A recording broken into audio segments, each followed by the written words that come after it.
Hello and welcome to All About Community. My name is Robert L. Harris and I am your host.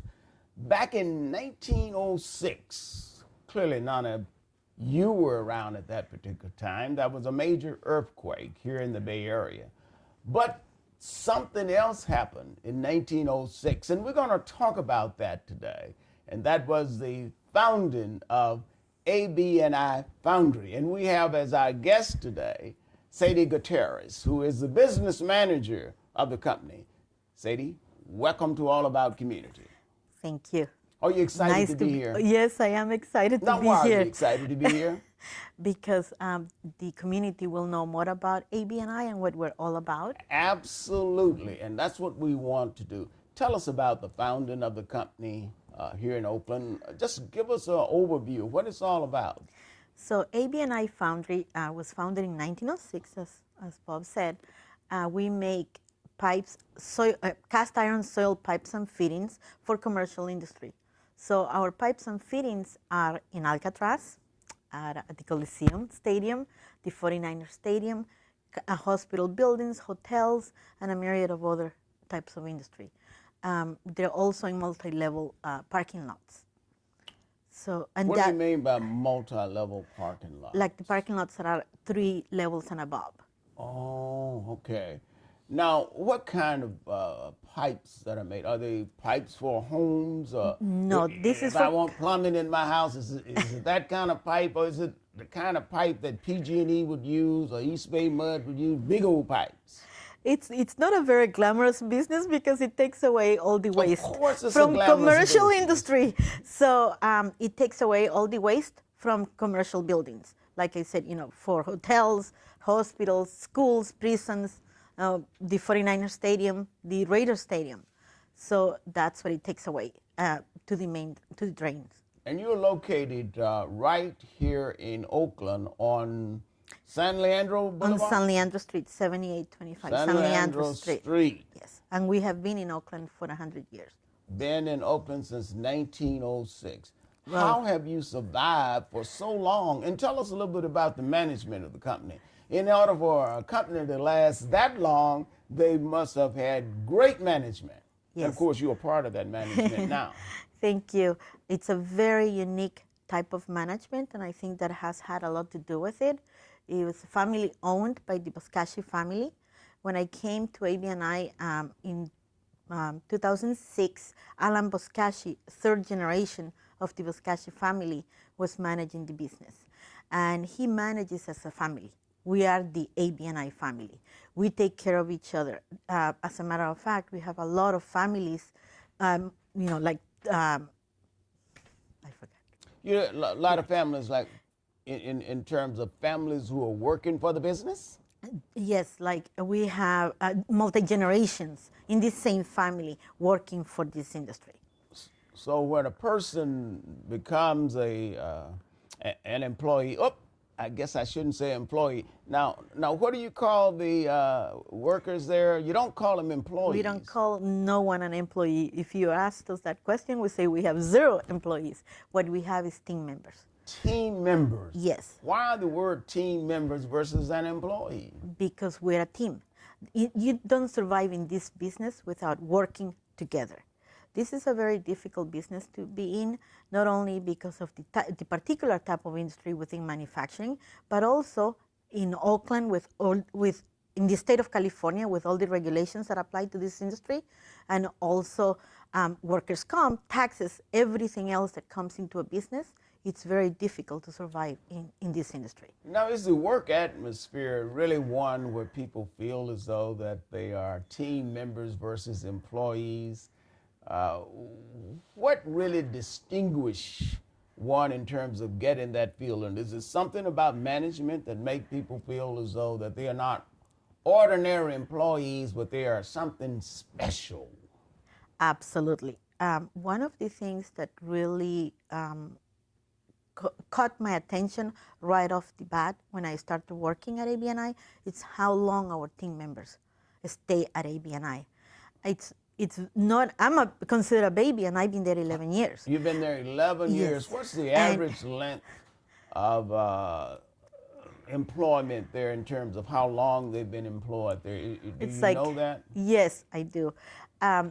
It's not unusual to have our team members stay for 25, 30, 35, 40, 25 years 45 in years the same place? in the same, some of them in the same position, some of them, of course, in different Get positions. promoted and move up. And move up, yes. That's a long time. So in order to have people stay in a workplace that long, you must be treating them okay. Yes, absolutely.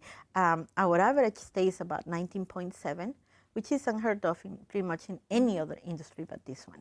But at ABI, we just about maybe 4 years ago, we had a gentleman who retired after 53 years with the company. 53 years, that's a long, long time to be at any particular place. Yes. And we're going to continue to talk about ABI Foundry, but we must take a break. And during that break, we're going to show you some information on the company. As a matter of fact, it is a video that will give you a much better idea as to what's going on with this phenomenal company right here in Oakland. Don't touch that dial. Don't even think about grabbing that remote. We will be right back with All About Community.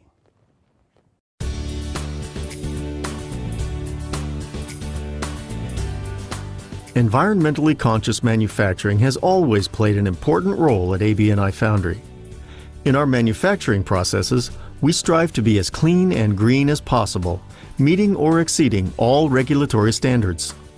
Long before it was required, we started down the road of being the best with regard to environmental and safety compliance.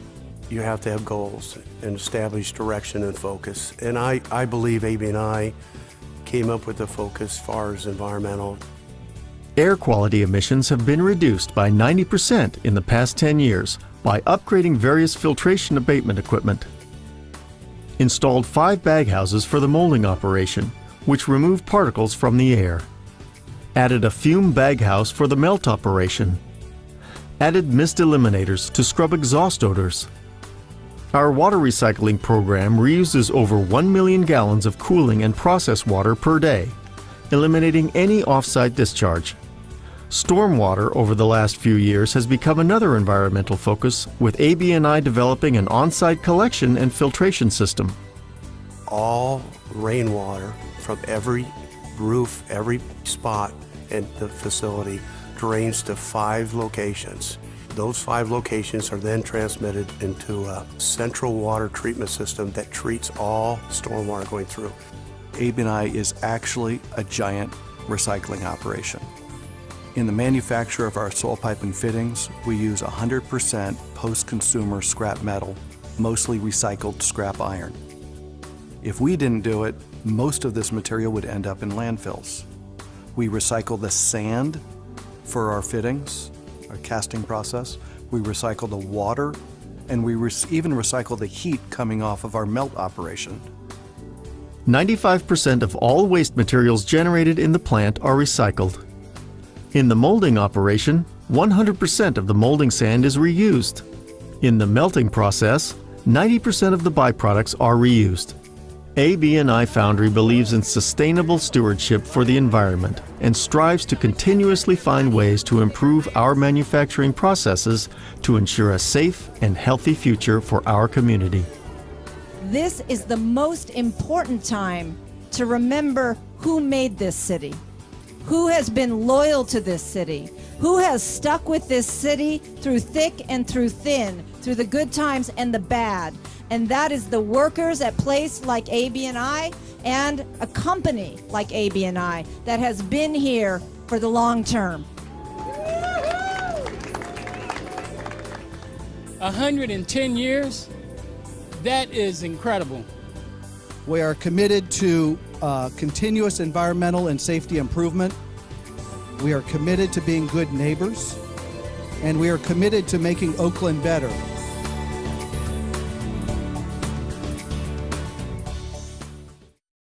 Hello and welcome back to All About Community. Again, my name is Robert L. Harris, and I am your host. When we went to break, we were talking in detail about the Foundry. And during break, I think you saw a fascinating video that I want to ask a couple of questions about. The video was on some of the activities of the Foundry. And one that caught my attention was the environmental part of that video. Is ABI an environmentally responsible company making all of these products? Or are they just willy-nilly do anything to the environment? 111 years don't happen by chance. These foundries are heavily regulated, not only at a federal level, at a state level, but at a local level.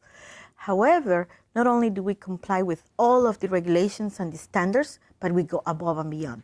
We use what's called best practices. And in many ways, we were even ahead of the regulations because there were things that we put in place, like our water treatment system, that went in place even before there was a water storm regulation. And I understand your water treatment system, you take advantage of every rain, right? Yes. No water is wasted at Nothing. ABI. Nothing. We, our product is made from 99% recycled material, and we recycle 300,000 gallons of water a year. That is fantastic. Yes. Now, let me ask you some questions about your impact nationally. You have regional centers throughout the nation, is that correct? Our main, our foundry, our plant Distribution is right centers, here in okay. Oakland. However, we have a distribution center in the City of Industry in Southern California, and we have another one in New Jersey. But we also have a sister company in Texas. A sister company? Yes. Oh, it's affiliated with Affiliated. you, but you don't own it? No. Okay. Yes. Well, you know, good partnerships. Yes, excellent. Yeah, yes. you don't have to own everything. You can just partner with someone else. You have approximately how many employees? We don't have employees. I was testing you. Oh, you caught We it. have team members. You and have we how many team members? We have approximately? 218 members. How many? 208. 218. Yes, Ooh. and we are in the process of hiring 12 more that are going to start within the next 2 weeks. 12 more? Yes. Oh, that means they haven't already been hired, or are you in the process of hiring? They've been already gone through the system, the process of hiring, and they got to start and get their orientation to be able to start 12 at one work. time? It's So that about means 12 that within the next 2 weeks. Within the Yes. next 2 weeks. So that means that you are continually hiring people, maybe not 12 at all same time, but throughout the year. Is that correct? Yes. Not only are we growing, but also we have a third of our workforce will be retiring within the next 3 to 5 years. Oh. So we're preparing ourselves for that through a succession plan. So there will be opportunities then for employment at this fantastic company. Now, Yes. Tell me, what are the qualifications? Well, you have to have character, integrity. Well, I got both of those. We hire caliber people, which means is that there are positions that you don't have to have much experience. You can come in and we train you for the particular position. For example, a grinder, we train you. Not only do we on the job. On the job training. Yes. Now, if a person doesn't have any particular background in foundry work, where would they start normally? They can start in cast finishing as a grinder. They can also start in the core room as a core machine operator, in pipe department as an iron shanker. There's different positions where they can begin and where we train them on the job. If some of our viewers are interested, and I certainly hope they are, because this is a fantastic company. Bishop Bob Jackson and I had the opportunity about 3 weeks or so ago to go out and really tour the facility. Fantastic. So if a person really wants employment there or be considered for employment, is there a website or something that they... Yes, you can apply online at www.abifoundry.com. The process is very easy and it explains everything, self-explanatory, and you can just fill out the application and then we'll get back to you. Do you have many people from Oakland working at the Foundry? Yes, about a third of our workforce comes from Oakland. So, and especially within the surrounding 5 zip codes. Oh, well, Yes. that's good. So this has an opportunity and for employment for our residents right here in Oakland. I guess that explains why in the video we had both Councilman Larry Reed and Mayor Libby Schaaf talking about your company. Yes, that's one of the reasons, but also we had an open house where we opened our foundry to the community, not only inviting our community, our neighbors to come in and check us out, learn more about ABI, what we do, what a good steward of the environment we are, and also what we do for the community. In other words, you're really a neighbor of choice, right? Absolutely, yes. And what I mean by that, Oakland really wants you here, and you want to be here in Oakland. Yes. And that makes for good neighbors. Now, tell me a little bit about some of the things that you do in the community. And then I want to especially ask you a good question in a moment. Okay.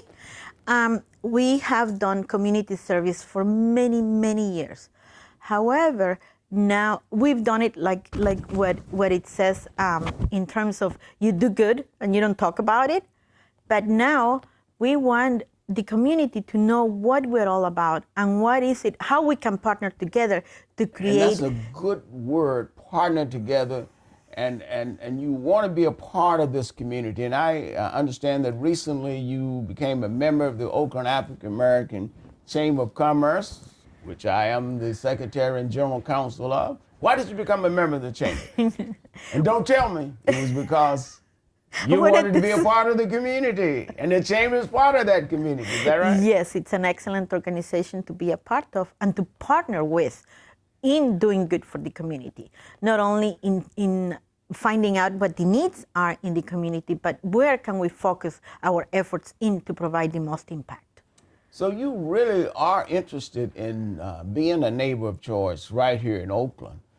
And that's really fabulous. So I want to really commend your company, ABI, for its commitment to Oakland. 1906, my. That's a long time to be a part of our community. We owe a debt of gratitude to ABI for its long existence here and for its continuing operations and certainly for its commitment to the community. I wish we had more time. We've had a wonderful time talking with Sadie Gutierrez, the business manager at ABI. My name is Robert L. Harris.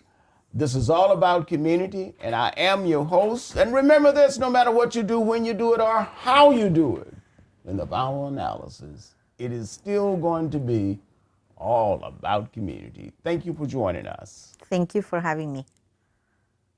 Hello and welcome to All About Community. My name is Robert L. Harris, and I am your host. The Oakland Unified School District, one of the largest and most diverse districts here in the state of California. It has a new superintendent, and today she is my guest. Welcome, Dr. Kyla Johnson-Trammell. Thank you for having me. Now tell me something. You grew up in Oakland, I understand, and now you're the superintendent of this huge district. How did that happen? Magic, perhaps. I've just been working along. I've been working in the district for about 18, 19 years. And I've been working just serving students and families during that time. I'm a native of Oakland. I'm from East Oakland, not that far from where we are right now. And I've just been doing the work. You went to elementary school? I went to elementary school and middle school in Oakland Unified School District, Montclair Elementary, Montera Elementary. And I also taught a block above where I grew up. And so I started my teaching career in Oakland, and I was a principal here in the district and just continued to have different leadership opportunities. So this was just an opportunity that I wasn't necessarily seeking. But it has worked out, and now I'm excited to actually be in a position to serve all the students and families of this great city. And you did undergraduate at the University of Pennsylvania? That's right. I had the opportunity through a program called A Better Chance, which is a nonprofit that helps students of color get into independent schools. I'm very familiar with it. It's a wonderful, wonderful program. Yes.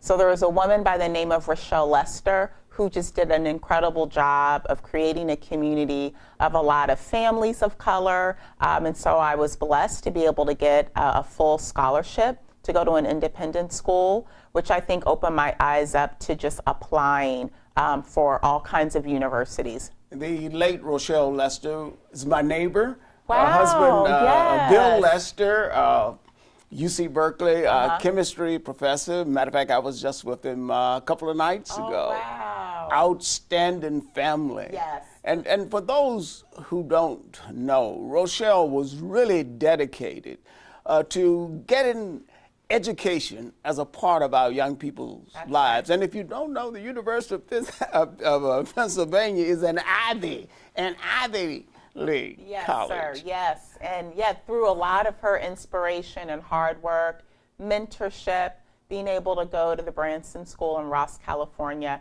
then I was blessed to be able to have a full scholarship to University of Pennsylvania as well. And you got your doctorate from UC Berkeley. Yes. Just finishing up my doctorate from UC Berkeley, yes. So there's a story to tell there. And it's that education is really the key to success in That's life. right. And you are a living model of that. Yes, education and also having the community work as a village. Because it was definitely my parents and my grandparents, but also so many people who wrapped around me, like Miss Rochelle Lester and others within schools that provided mentorship, that just provided all sorts of support to me and also the family. So it really was, I feel like the city helped to raise me. So it's such an opportunity to be able to give that back in the position that I'm in now. And now you are the head of this huge district. What is your vision for the district, and what would you like to see accomplished in terms of educating our children? So my vision, I've really been shaping it around 3 priorities: fiscal vitality, continuing the work and legacy around having a quality community school in every neighborhood, and organizational resilience. So fiscal vitality, really having to make some hard decisions just to make sure that we're living within our means financially, but more importantly, thinking really creatively around how we're generating more revenue, increasing our enrollment so that we can continue to have resources for all the wonderful programs that we want all of our students to have, all the academic resources that our students deserve. We've been focusing on being a full-service community district for many years. What does that mean, full-service district, community What that district? really means boils down to 3 things. Okay. It means for students to be able to learn, we want to make sure that they're in an environment where they have physical safety. We want to attend to their social-emotional learning needs, their mental health, and to do all of those things in service of them being able to excel academically. And what is the role, in your view, of the teacher in this process? And then after that, the parent.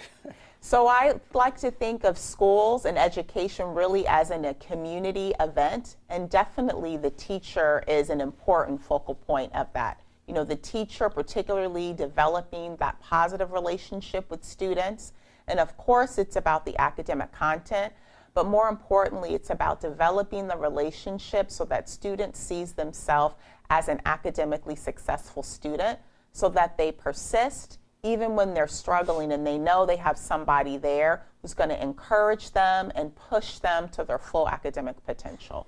We've had a lot of controversy across the nation in the last few weeks or so about immigrants. I believe that Oakland is a sanctuary city. That's it. That's sanctuary right. city. That's right. Now, what does that mean? And what that means is that really, regardless of where our kids come from, that we believe it's our moral responsibility to provide them a quality education so that they can live out their dreams. So in this particular moment, regardless of kids coming to us from war-torn countries, coming to us even if they're coming here as teenagers without their parents, just looking for a better life, that it's our duty to make sure that they're educated. So being a sanctuary city, we're symbolizing we care for all of our students, regardless of what circumstances that may be going on in their life, that we're still providing them a quality education. And we recently just had a sanctuary event at the Oakland Museum that was facilitated by many of our students, by our English language learner multilingual department, where we talked about and we celebrated being a sanctuary city. We had dialogue and really just motivating the community to continue to provide services and quality education to the students. And thinking of community, I want to return in a few minutes back to the subject of parental involvement in school, in the schools. But we have to go to break. Don't touch that dial. Don't even think about grabbing that remote. We will be right back with Dr. Kyla Johnson-Trammell, Superintendent, Oakland Public Schools. Okay. West Contra Costa Unified School District holds our environmental and sustainability goals as one of our top priorities. I definitely rely on PG&E to be an energy advisor. Anything from rebates, how can we be more efficient? PG&E has a number of programs to help schools save on energy. When I see a program that fits them, then I bring it to them. With the help of PG&E, we've been able to save a tremendous amount of energy and a tremendous amount of money. We're able to take those savings and invest it right back into the classroom. Together, we're building a better California. Hello and welcome back to All About Community. And again, my name is Robert L. Harris. And when we went to break, I was really enthralled talking with Dr. Kyla Johnson-Trammell, Superintendent of the Oakland Public Schools. We were talking about our children, and I wanted to return to parental involvement, the importance of that, and how do you get parents or others engaged in the educational process for our children? Yes.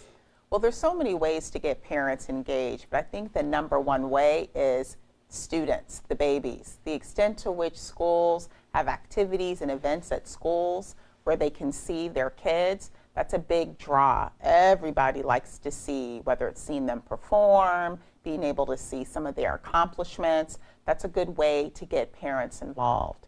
There's also using social media. So even for parents who may not have the ability and the privilege to come to school because of working hours, that they can have opportunities to engage and interact and find out what's going on or just give their input into how to improve the school.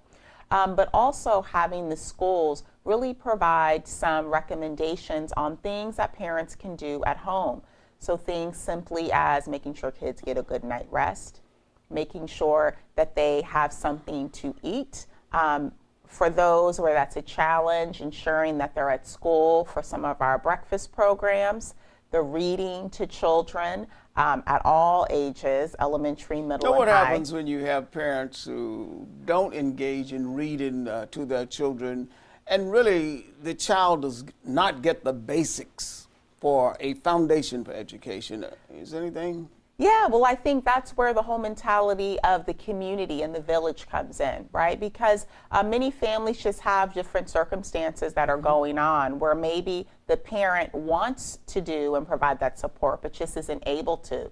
So I believe that's where our community-based organizations come in. We have all kinds of faith-based networks across many of our schools that do things like come to the school. Now, do any of and them read. work in conjunction with the school district, these Yes. after-school programs and stuff? Is there any way for a parent to find that out?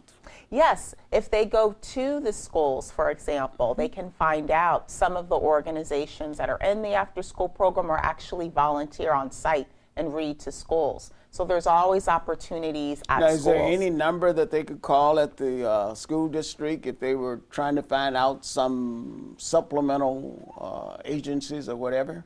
Absolutely. They can always contact our communications department, who can then give that particular parent the specific department, whether it's the after-school department, since we're such a large organization, so that they can learn about the after-school program or get in contact with a specific school. Now, is any of that listed on the website of the Oakland Unified School District? Absolutely. And that would be www something? www.ousd.org. Yes. You got it. www.ousd.org. But I highly recommend starting first at the school level, because we have a lot of different organizations that work with a lot of different schools. Now, are parents in the community really welcome into our local schools? You know, I mean, I remember one time you go to school and principal getting mad. What are you doing here? But that was a long time ago. Well, that's something that we definitely want to change, because teachers and principals cannot do it without parents or without the community. And so I think the community is many different people. It's churches, it's community-based organizations, it's corporations. We recently just received a huge multi-million donation from Salesforce, which is a corporation across the Bay. So they're investing deeply in our middle schools, providing some innovation funding for our principals, supporting our newcomers, doing all kinds of things just to get more of our youth involved into computer science. So even though it's a corporation in many ways, they're supporting and providing some partnership support with the district so that we can provide services and that's very for our important. students. Absolutely. Especially for our young children. I have read over and over about if you don't get especially a young African American boy engaged by the third grade, That's you're likely right. to lose him to the prison system. And I understand just recently there was a grant from the Rainin Foundation to I guess, engage our younger children more in the educational process. You got a quick second you can tell us about that? Yes, the Rainin Foundation is another partner. It is a philanthropy organization that's based in Oakland, and they're really partnering with us around early childhood education. So really focusing on those early grades, the pre-K, and that's transitional kindergarten. If you don't really get grounded early, it makes it difficult thereafter. Isn't that true? That's it. And that third grade is pivotal, ensuring kids are reading by third grade and really paying attention to our achievement gap between our African American, Latino students and our white students. So we know that there's a gap even in kindergarten. And so really focusing on our early childhood programs, parent engagement at that age, right? When people are first just becoming parents, just helping them to understand the importance of talking to their kids, singing to their kids, reading to their kids, and really giving the teachers the support that they need to really help kids read at that early age. That's what we're trying to do. But even despite all of that, we still have, not only in Oakland, but across the state in certain school districts, a truancy problem. Yes. What are we doing about that, and what can we do about that quickly? Partnership.